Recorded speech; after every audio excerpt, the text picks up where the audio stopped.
मेरी दुहिता का ध्यान रखना। तुम मेरे गोत्र और राष्ट्र का, इंद्र तुम्हारी रक्षा करे।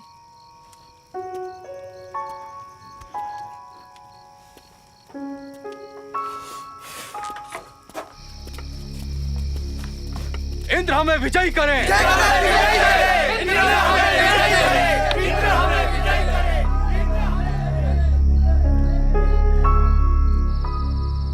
अम्ब, पिता कहाँ गए हैं? पिता गविष्टि के लिए गए हैं। यानी गायों को लाने। किसकी गाय? गोत्र की। गोत्र यानी हम सभी अपनी गाय कहाँ बांधते हैं? अपने बाड़े में। और दूसरे? वो भी हमारे बाड़े में। तो जहाँ हम सभी अपनी गाय बांधते हैं उसे गोत्र कहते हैं। इसलिए जिन जिन की गाय एक बाड़े में बंधती है वह एक गोत्र हुआ। कुछ समझी? पर गायों को लाने के लिए भाला क्यों ले गए हैं? गायों को लाने के लिए एक युद्ध होता है, इसलिए गायों के लिए युद्ध को गविष्टि कहते हैं। कौन ले गया गायों को? चोर। तुम कभी गई हो गायों को ढूंढने? सो जाओ।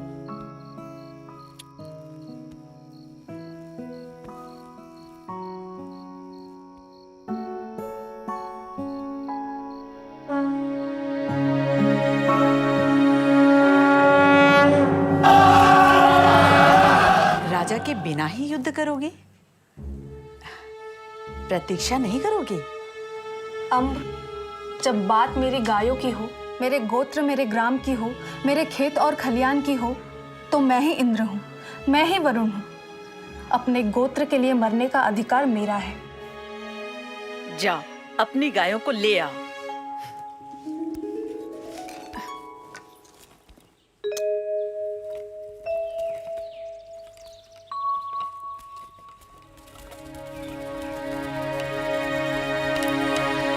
सभापति, हम जा रहे हैं। हम भी तुम्हारे साथ आएंगे। हम अपनी बेटियों को अकेले नहीं जाने देंगे। आप सभी ग्राम की रक्षा करें, अपने गोत्र की रक्षा करें। शत्रु कभी भी घात कर सकता है। हमें रथों से भी तेज दौड़ना पड़ सकता है। उनके भाले और तीर हमारे मजबूत वक्ष झेल पाएंगे। हमने जन्म ही इसी दिन के लिए लिया था कि हम अपने कुल, गोत्र, ग्राम और राष्ट्र की रक्षा कर पाएंगे। इंद्र हमें विजय दे।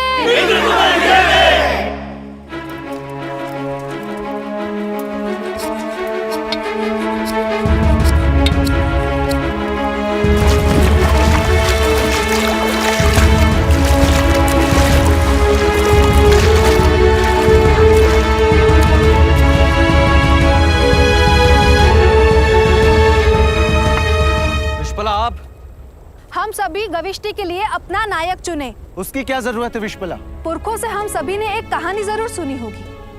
असुर हमेशा युद्ध में देवताओं पर विजय पाते रहे हैं। क्यों? क्योंकि देवताओं के पास नायक नहीं था, किंतु असुरों के पास नायक था। तब सभी देवताओं ने मिलकर अपने लिए एक नायक चुना जो युद्ध में उनका नेतृत्व कर सके, और अंत में देवता विजयी हुए। विश्पला, तुमने रथों की दौड़ जीती है। तुम युद्ध में सारथी भी रही हो। तुम एक योद्धा हो। तुम ही हमारा नेतृत्व करो। क्या आप सभी एकमत हैं? तो गोत्र याद रखें, हम गोचर से भगाई हुई हमारी गायों को खोजने के लिए जा रहे हैं। किसी दूसरे गोत्र और ग्राम को उजाड़ने या उनकी गायों को लूटने नहीं। हम अपने शत्रुओं की पत्नी, बच्चों और बूढ़ों पर आक्रमण नहीं करेंगे, फिर वे चाहे पणी हो, दस्यु हो, अयजवन हो या वेरदेय, जो भी हो। पहले हम में से कोई एक दूत बनकर अपने शत्रुओं से बात करेगा, जैसे शर्मा गई थी इंद्र की दूत बनकर। विश्वला, जो ना हमारे देवताओं की उपासना करते हैं, ना ही पुरोहितों को दक्षिणा देते हैं, ऐसे गंदे और कंजूस पड़ियों से हम बात क्या करें? हाँ, वे भेड़ियां जो बिना लिए कुछ देते नहीं, उधार देकर ब्याज खाते हैं, कड़वा बोलते हैं, यज्ञ का विरोध करते हैं, ऐसे पड़ियों से हम क्यों बात करें? जो वे पणी ना हुए तो हम अपने गोधन के लिए युद्ध करेंगे, इसलिए नहीं कि वे पणी है या दस्यु। दुष्टों को दंड देने का अधिकार ज्येष्ठ का है, राजा का है। हो सकता है ज्येष्ठ हमारी सहायता के लिए पहुंचे, पर तब तक हमारी गायें सरस्वती के पार चली गई तो उन्हें गोत्र गोत्र जाकर ढूंढना कठिन हो जाएगा। प्रजापति हमें विजयी करे, इंद्र हमें विजयी करे, इंद्र हमें विजयी करे, इंद्र हमें विजयी करे, इंद्र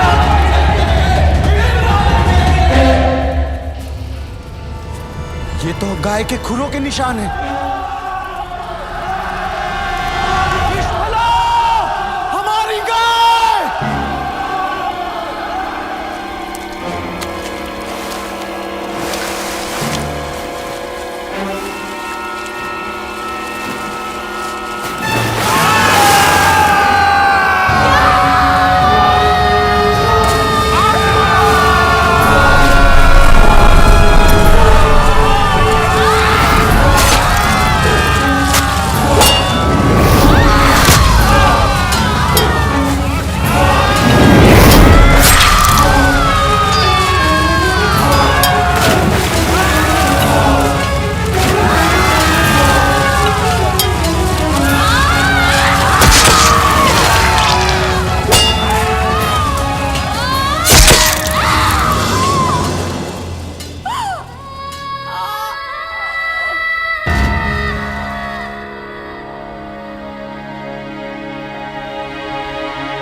अभी तक सोए नहीं स्वामी? मंत्र का अर्थ समझने की कोशिश कर रहा हूं आचार्य। ऋषि जिस विश्पला का वर्णन कर रहा है वह स्त्री है याश्व। इसका उत्तर तो यास दे सकते थे, या विजयनगर में हमारे प्रधानमंत्री आचार्य सायण।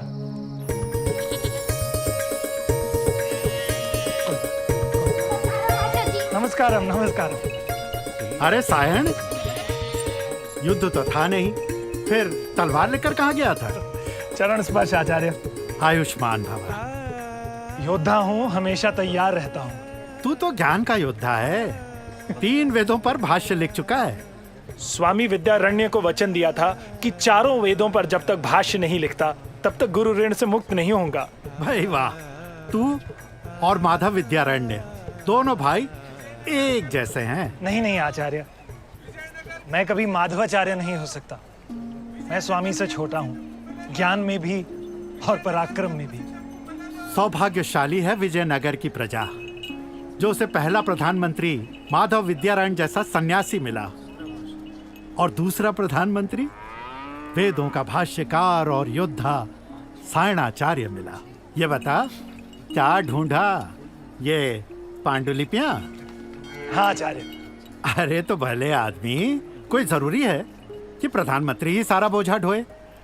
सैनिकों को भी तो बोझा दिया जा सकता था। ज्ञान बोझा नहीं है आचार्य, यही तो मेरा आभूषण है, ये तो मैं ही उठाऊंगा। वाह, सीने पर शास्त्र और कमर में शस्त्र। तेरा नाम तो शस्त्र सायण होना चाहिए, परशुराम की तरह। मेरे सिर पर हाथ रखिए आचार्य। सदैव प्रसन्न रहे, सदैव प्रसन्न रहे। प्रश्न? हाँ आचार्य। गुरु आज्ञा ली है? हाँ आचार्य। गुरु ने आपको प्रणाम कहा है। श्री गुरुभ्यो नमः। पूछो।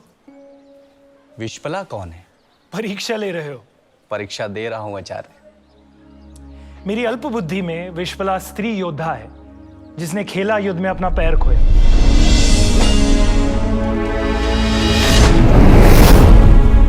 विश्पला घोड़ी भी तो हो सकती है। विश, ग्राम और पल, फुर्ती से जाने वाली, अपने ग्राम की रक्षा के लिए फुर्ती से आगे बढ़ने वाली घोड़ी कैसे हो सकती है? इसीलिए मेरा मानना है कि वो ग्राम की शक्ति है जिसे अश्विन कुमारों ने लोहे का पैर दिया ताकि वो दौड़ सके। पर मेरा मत अंतिम नहीं है। वेदों में और छलांग लगाओ, शायद नया अर्थ मिले। आचार्य शायन के भाष्य पर टिप्पणी नहीं हो सकती आचार्य। शास्त्रों की नई व्याख्या करना हमारी परंपरा है बटुक। आचार्य भगवत पाद शंकर ने भगवान बादरायण व्यास के ब्रह्मसूत्र पर भाष्य लिखा। महर्षि पतंजलि ने अष्टाध्यायी पर, श्वेत केतु, भरत मुनि, कौटिल्य, वात्स्यायन, सभी ने तो प्राचीन शास्त्रों की नई व्याख्या की है। नए आचार्यों की गरिमा चुप रहने में नहीं बल्कि प्रश्न करने में है। श्रुति में अलग अलग कहा गया है, स्मृतियां भी भिन्न भिन्न कहती हैं। कोई ऐसा ऋषि नहीं जिसका वचन अंतिम प्रमाण माना जा सके। इसीलिए प्रश्न करो, भारत का गौरव बढ़ाओ। अपने आचार्य के लिए ले जाओ।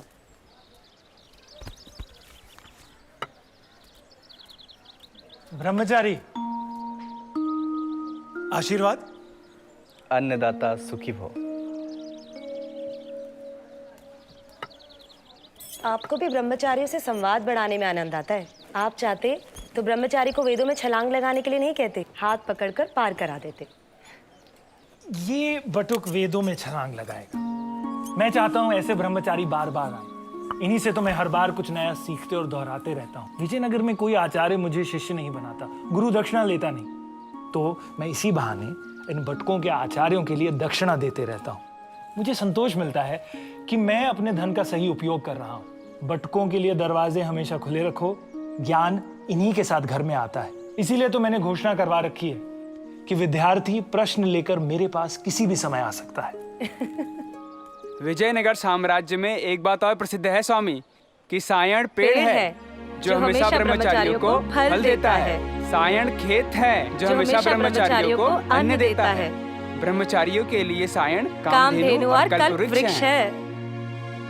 मैं तो भगवान बादरायण व्यास और आचार्य भगवत पाद शंकर का ऋण चुका रहा हूं।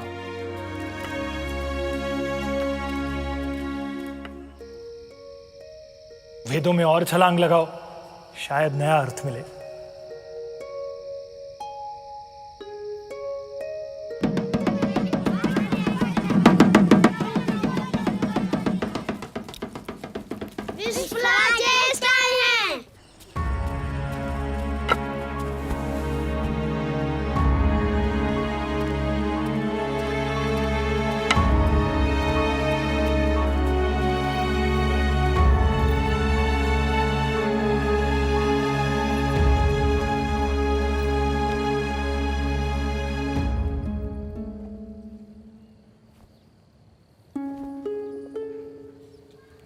मैंने तुम्हारी वीरता की कहानी सुनी। हम अपनी गाय वापस ले आए ज्येष्ठ। बस अगली बार गोत्र के लिए युद्ध नहीं कर सकूंगी। तुम युद्ध करोगी, मेरे रथ की सारथी बनोगी। बनोगी ना? अश्विन कुमार आ रहे हैं, वे तुम्हें लोहे का पैर देंगे। तब तो मैं लोहे के पैर से शत्रुओं का सिर कुचल दूंगी। अश्विन कुमारों ने उसे लोहे का पैर दिया ताकि वह दौड़ती रह सके।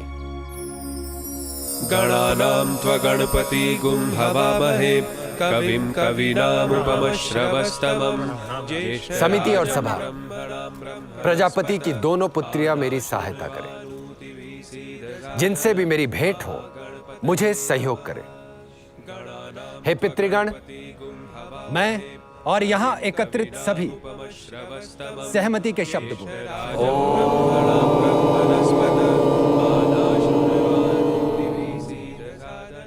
स्वयं भासते राजते सा सभा।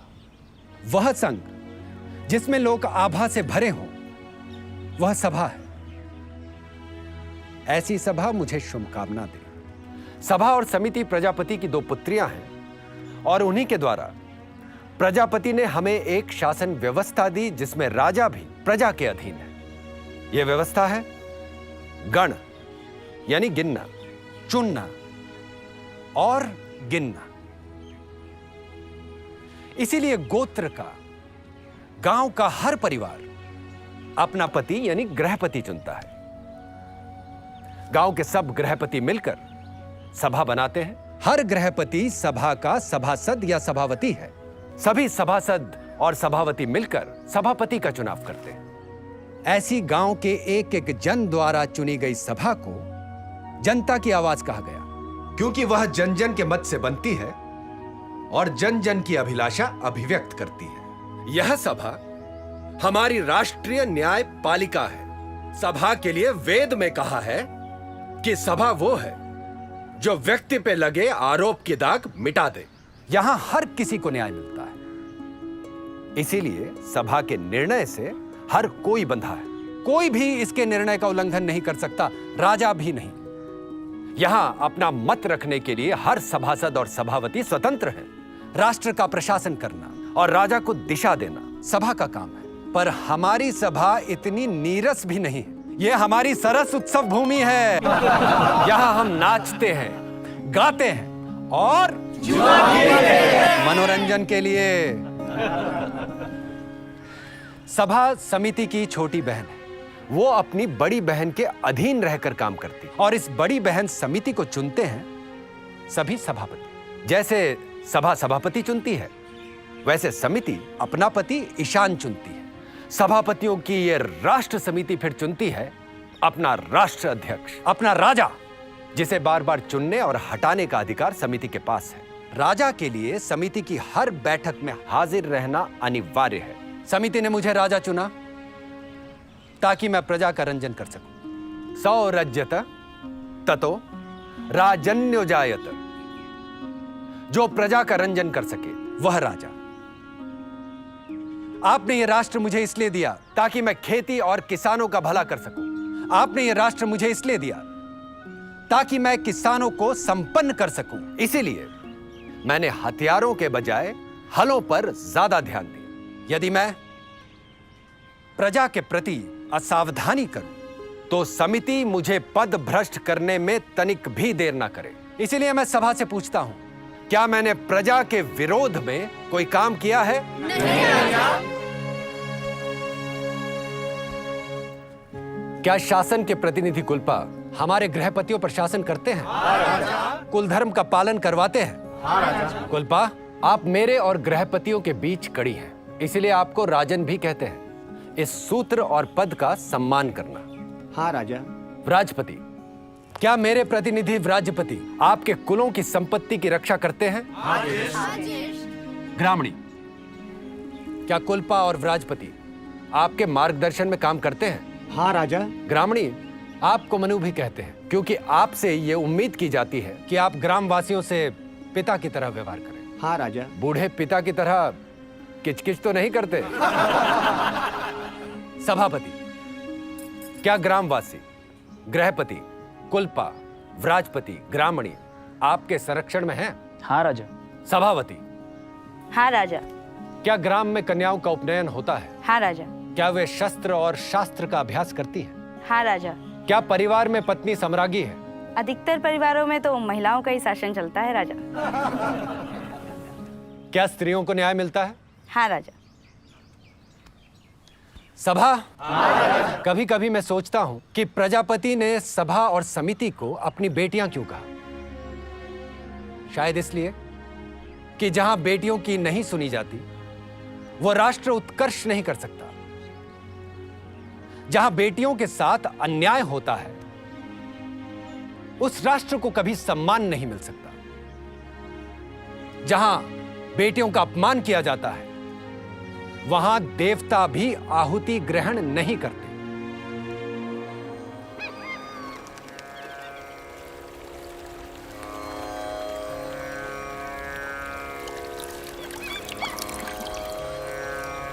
इमं गंगे यमुने सरस्वती शुतूर्दिस्तोमं सचता परिष्णया असीक्न्या मरुदष्टधे वितस्तयार्जिकिये शणो हया सुशो माया।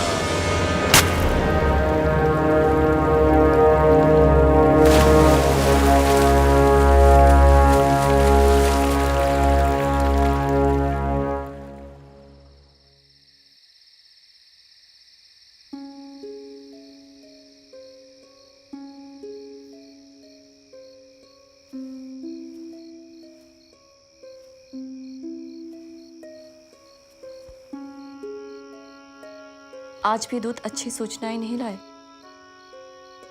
पहले विश्पला के गोत्र के विराजपति और फिर कुलपा की हत्या। आज सूचना आई है कि गोधन चुराने के आरोप में हमारे एक गोत्र पर दूसरे गोत्र ने आक्रमण कर दिया। कहीं आपको युद्ध के लिए उकसाया तो नहीं जा रहा?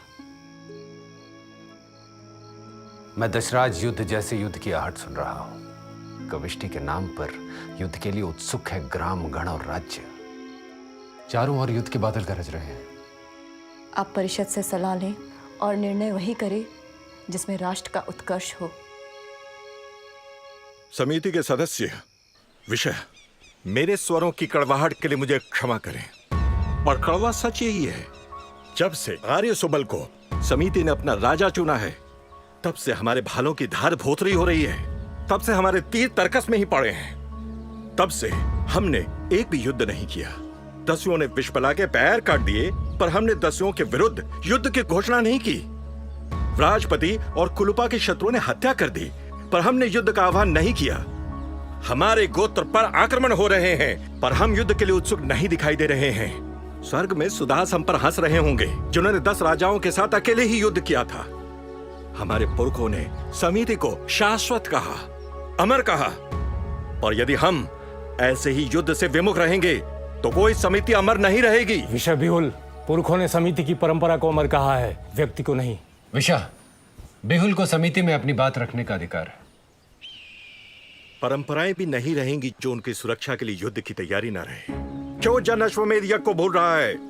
विदत नाम की हमारी प्राचीन संस्था भी समाप्त हो रही है। क्या मैं समिति को ये याद दिलाऊं कि विदत में युद्ध में जीते गए गोधन, अश्वधन, पशुधन, हिरण्य, मणिमुक्ता और दास दासियों का बंटवारा होता था।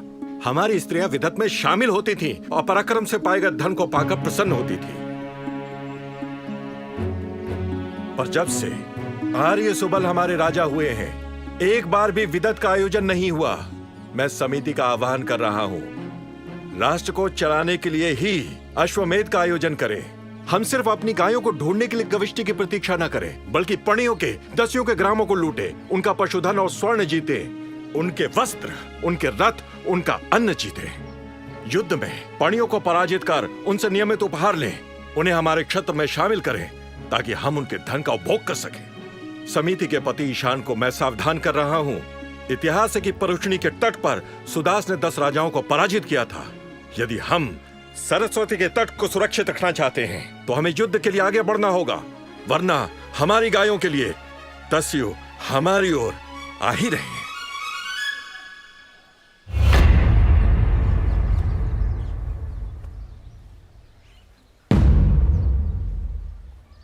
लगातार युद्ध के कारण लोग भयभीत न हो, इसीलिए हमने हर गांव में रक्षकों को नियुक्त किया है। रक्षकों को हम गोप कहते हैं, और यह राष्ट्र मुझे पुकारता है जनस्य गोप।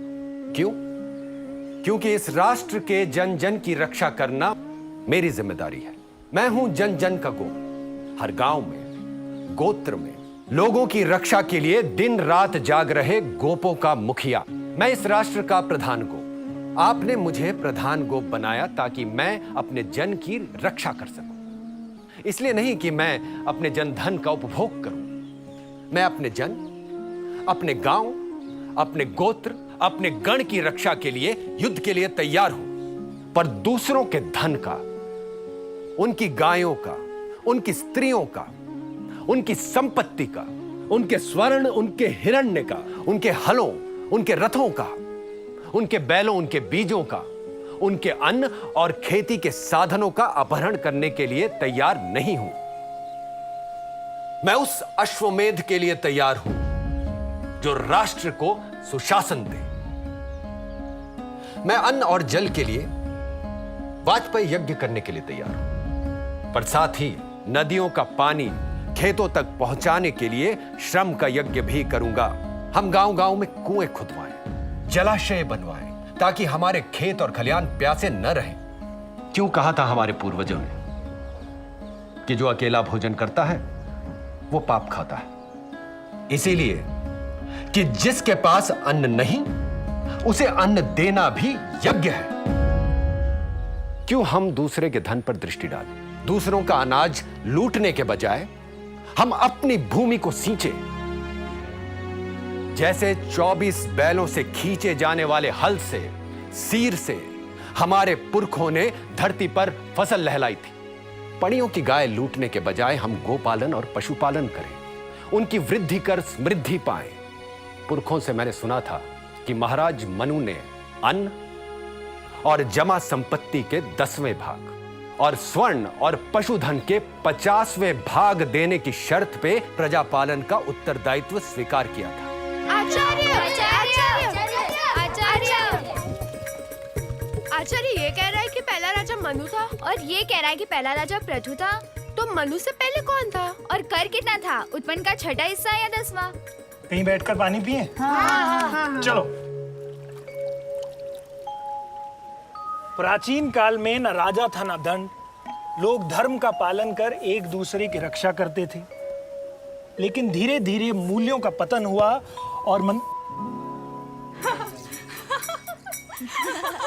और मनुष्य लालची, स्वार्थी और दुष्ट होता गया। ताकतवर कमजोर को मारने लगा। चारों ओर मत्स्य न्याय यानी बड़ी मछली छोटी मछली को खाने लगी। तब प्रजापति ने 1 लाख अध्याय की नीति शास्त्र की रचना की, जिसमें राज्य, राजा, राष्ट्र और प्रशासन का वर्णन किया। इसके बाद प्रजापति ने विराज को पहला राजा बनाया। वो वेन का पुत्र पृथु था, जिसके समय में राजा शब्द पहली बार अस्तित्व में आया। ये कथा महाभारत में भीष्म ने धर्मराज युधिष्ठिर से कही। तो फिर मनु कहाँ से आया? ऐसी ही एक और कथा महाभारत में आती है, जब मत्स्य न्याय के कारण अराजकता फैलने लगी। राजा के बिना लोग एक दूसरे पर आक्रमण करने लगे। तब लोगों को राजा और राज्य की आवश्यकता महसूस हुई। उन्होंने शांति से रहने का प्रण लिया और सभी प्रजापति के पास गए और उन्हें एक राजा नियुक्त करने को कहा जो अराजकता समाप्त कर सके। प्रजापति ने मनु को उनका राजा नियुक्त किया, पर मनु ने राजा की जिम्मेदारी लेने से मना कर दिया। लेकिन बहुत मनाने और अपनी संपत्ति का 10वां हिस्सा और अपने पशुधन का 50वां हिस्सा देने का वचन देने पर मनु मान गए। अब समझ में आया कि करना मिलने पर राजा क्यों रूठ जाते थे। क्या प्रत्येक जन शासन को अपने अन्न और पशुधन का हिस्सा दे रहा है? इंद्र को जन अपनी इच्छा से बलि में अन्न, गोधन, पशुधन, घी, शहद, स्वर्ण, धातु, वस्त्र, लकड़ी, पशुओं की खाल आदि देते थे। पर क्या मुझे कर या बलि बराबर मिलता है?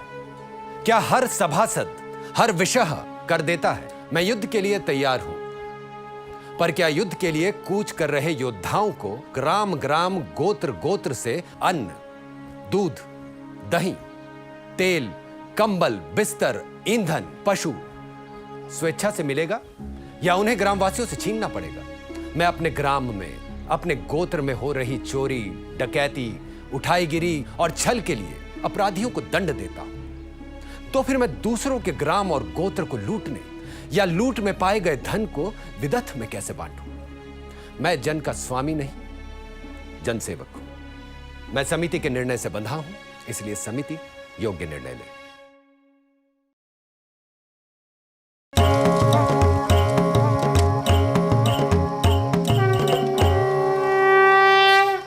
समिति से सलाह कर ज्येष्ठ सुबल ने पुरानी सभा और समिति के विसर्जन और नई के चुनाव की घोषणा की है। इसलिए जन नया गृहपति और सभापति चुने।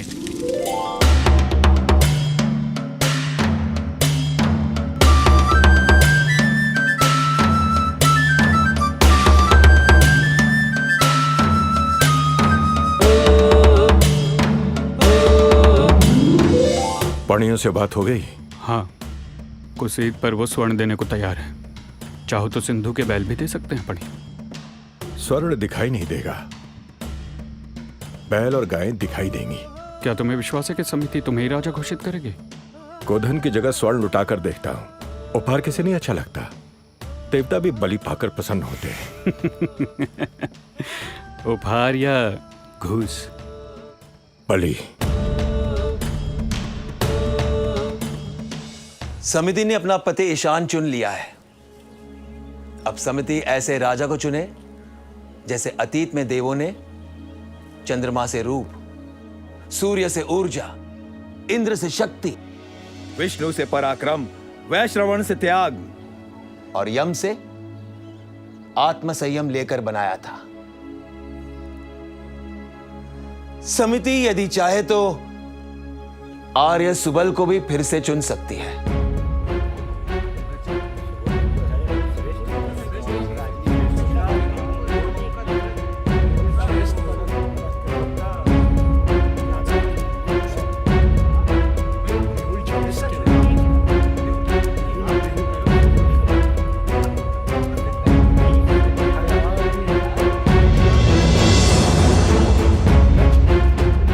समिति ने आर्य बिहुल को नया राजा नियुक्त किया है।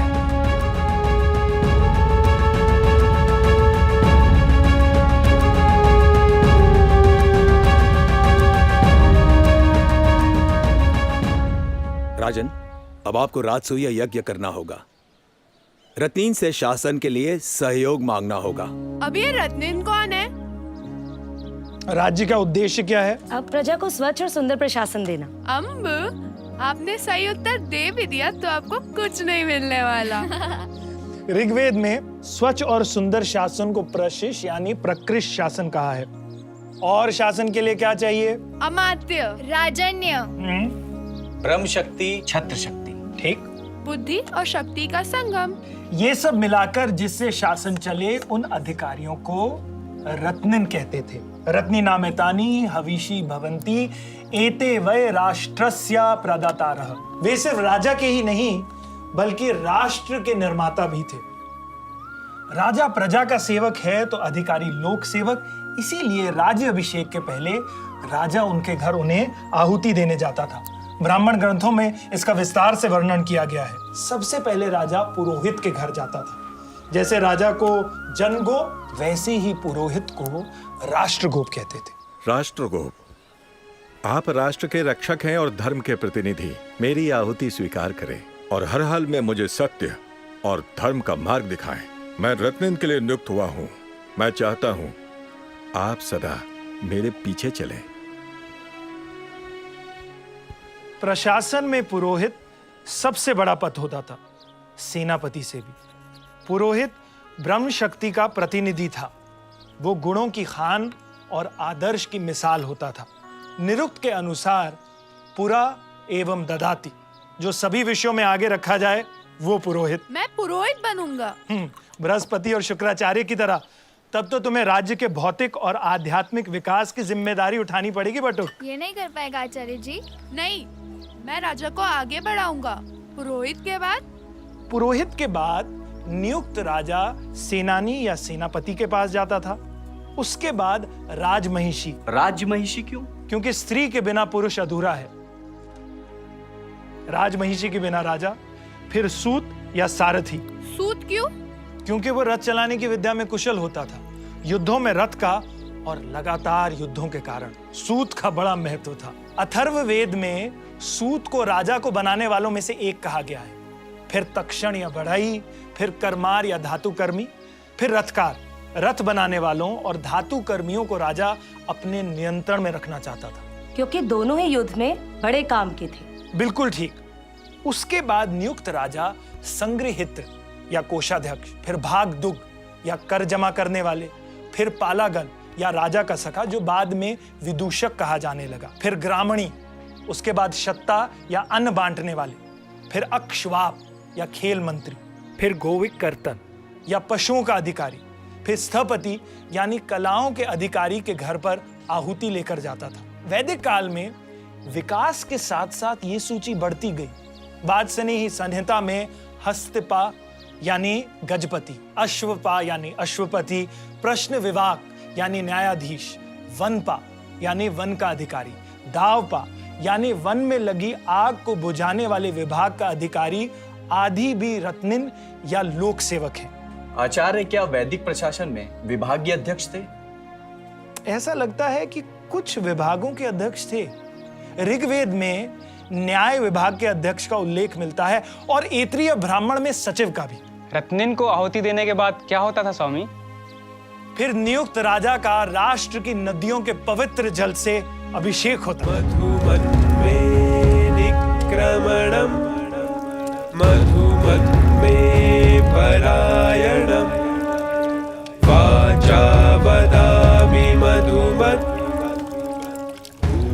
जन्म से लेकर मृत्यु तक मेरे द्वारा किए गए यज्ञ, मेरा जीवन, मेरे सत्कर्म, मेरी संतानें आप ले लें।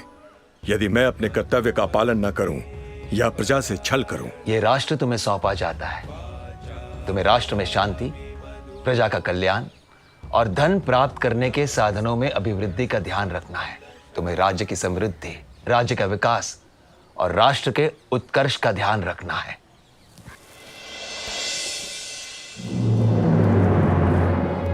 अपने लोक सेवकों को शक्ति और ऊर्जा दो। वे राष्ट्र को शक्ति और ऊर्जा देंगे। आज से तुम राष्ट्र के लोक सेवकों में शामिल हुए और उनमें तुम्हारा स्थान पहला होगा।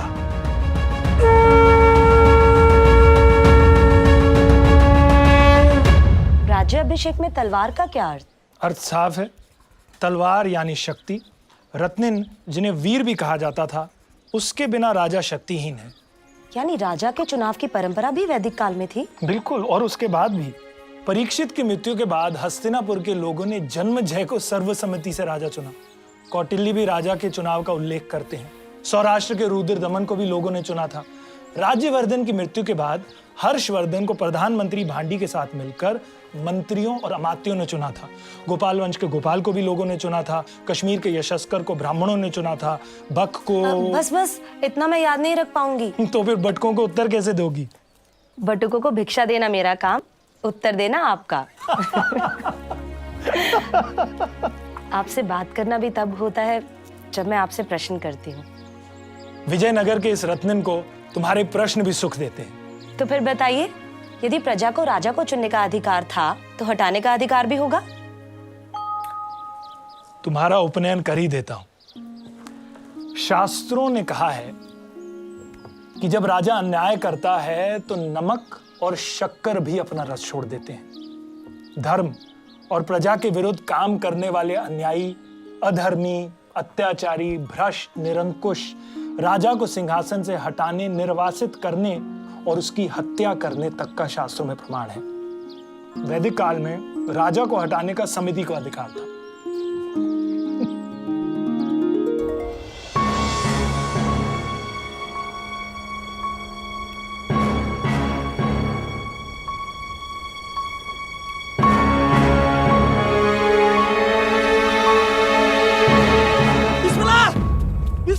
बिस्मिल्लाह, ग्राम में भाग दुख कर लेने आए हैं। कोई भी ग्राम्य उन्हें कर नहीं देगा। सभी योद्धाओं को जमा करो। हम राजा को तब तक कर नहीं देंगे जब तक हमें न्याय नहीं मिलता।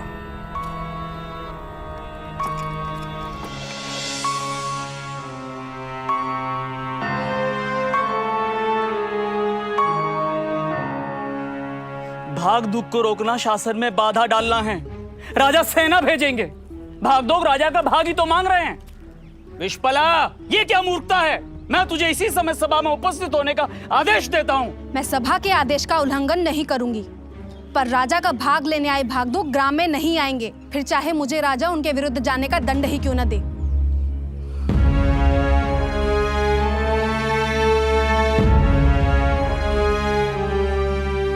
यदि सत्य कहना विद्रोह है तो मैं विद्रोही हूँ सभापति। जब से आर्य बिहुल को राष्ट्र सौंपा गया है, हमारा गोत्र दुखी है और सभा नपुंसक हो गई है। पुष्पला, भगिनी स्वधा अपने भगोड़े पति को दंड दिलवाने के लिए सभा में घसीट कर लेकर आई थी। तब सभा ने क्या किया? मैं लेके आई थी उस भगोड़े को जो अब किसी और के साथ रह रहा है। उसे दंड देना तो दूर रहा, उल्टा गोप ने मुझसे ही वर्ष भर का घी ले लिया और मेरा बछड़ा भी। दिन दहाड़े लोगों को मार्ग में लूटा जा रहा है, घरों में चोरियां और डाके पड़ रहे हैं, स्त्रियां भयभीत हैं, हमारे कुत्ते रात रात भर जाग रहे हैं और गोप सो रहे हैं। अपराध की छानबीन के नाम पर दंडाधिकारी ग्राम से कर वसूल करते हैं और रात भर सोम पीकर जुआ खेलते हैं। कुलपा और राजपति के हत्यारे आज तक नहीं पकड़े गए, पर ग्राम से कर लिया जा रहा है। लिया नहीं जा रहा, छीना जा रहा है। चोर और गोप एक साथ जुआ खेलते हैं और सभा मौन है। विश्पला, मैंने जनगोप और राष्ट्रगोप को सभी स्थितियां बताई हैं। इसीलिए यह ग्राम कर नहीं देगा, ताकि समिति के बहरे कानों तक हमारी आवाज पहुंचे। हम कर नहीं देंगे सभापति। विश्पला,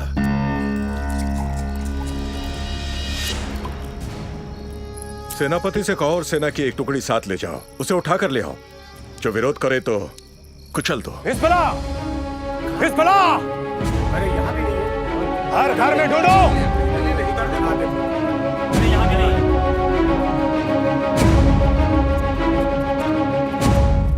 नहीं मिली? चरागाह गव्वे में ढूंढो, नदी पर ढूंढो, उसके माता पिता को बंधन में ले लो। कल रात ग्राम में कोई अतिथि आया था सभापति?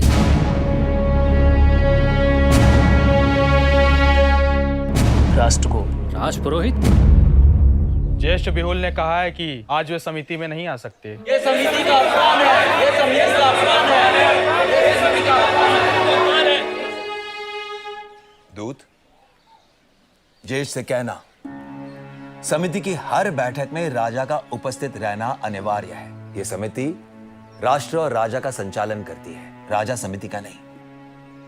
धर्म, शास्त्र और समिति राजा से आज्ञा या अनुमति नहीं लेते। मैं राष्ट्रगोप समिति की ओर से उन्हें तुरंत उपस्थित होने का आदेश देता हूं।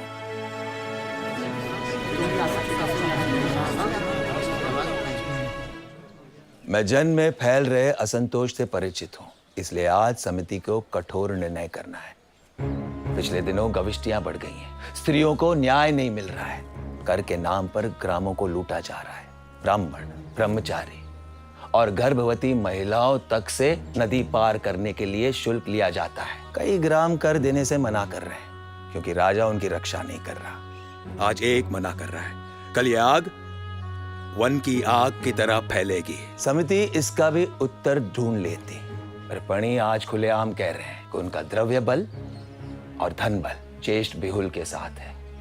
वे ज्येष्ठ बिहुल के पीछे खड़े हैं। ये पणी कुसीत पर जुआरियों को ऋण देते हैं और हारे हुए जुआरियों से उनका स्त्री धन और पशुधन ले जाते हैं। जुआरियों का परिवार रोता है, ऋण जितना चाहो मिल जाता है, पर बदले में देने के लिए कुछ चाहिए, चाहे वो आत्मसम्मान ही क्यों ना हो। पिछले दिनों समिति के कुछ विषय ने मूल्यवान रथ, घोड़े और सिंधु के बैल पणियों से खरीदे हैं। बदले में समिति के सदस्यों ने क्या दिया? स्वर्ण या गोधन? ज्येष्ठ बिहुल पणियों से हथियार और रथ खरीद रहे हैं। समिति के सदस्य रथ पणियों से खरीदकर ज्येष्ठ बिहुल को बेच रहे हैं। क्या यह युद्ध की तैयारी है या युद्ध की रचना?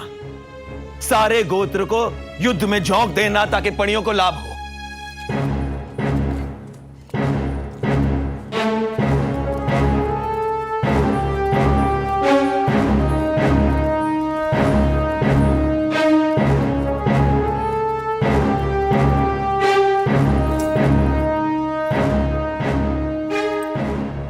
राष्ट्रगोप, आप एक बात समझ लें, मैं इंद्र हूं, मैं ही धर्म हूं, मुझ पर किसी का शासन नहीं चलता। समिति और रत्न मेरे पीछे चलेंगे, मैं उनके पीछे नहीं। इसलिए मेरे प्रश्न का सीधा उत्तर दे, विश्पला कहाँ है? एक बात मैं भी स्पष्ट कर दूं ज्येष्ठ, धर्म पर किसी का शासन नहीं चलता, पर धर्म का शासन सब पर चलता है।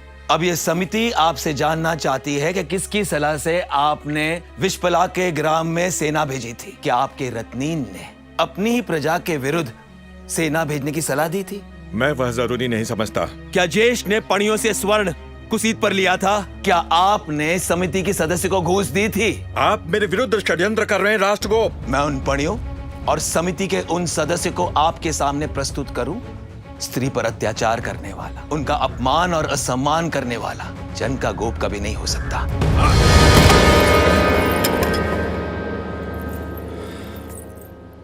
विशपला से मिलेंगे। विशपला!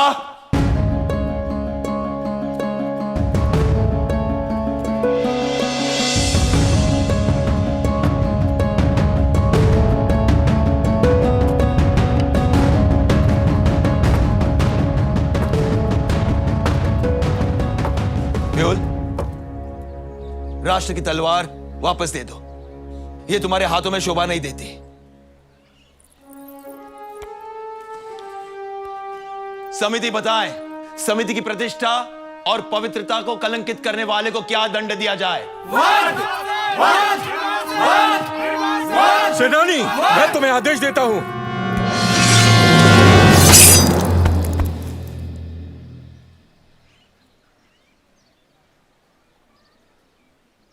समिति जिसे योग्य समझे उसे जन गोप नियुक्त करे।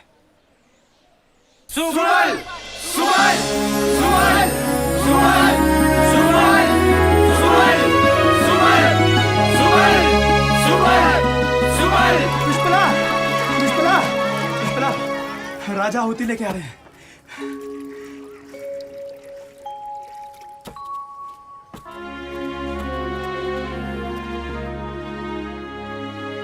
मेरी रत्निन बनो, ताकि कई विशपलाएं खेला के युद्ध में रथों की दौड़ में भाग लें और राष्ट्र की मंत्री बने।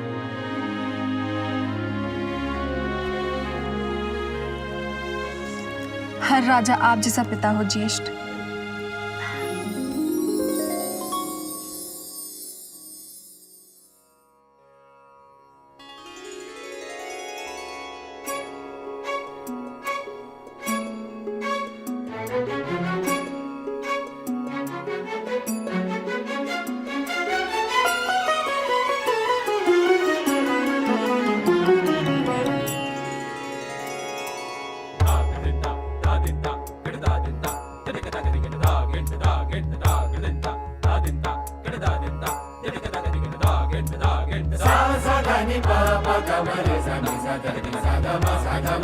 सा सा धा नि पा पा गा मा रे सा नि सा धा नि सा गा मा सा धा मा धा नि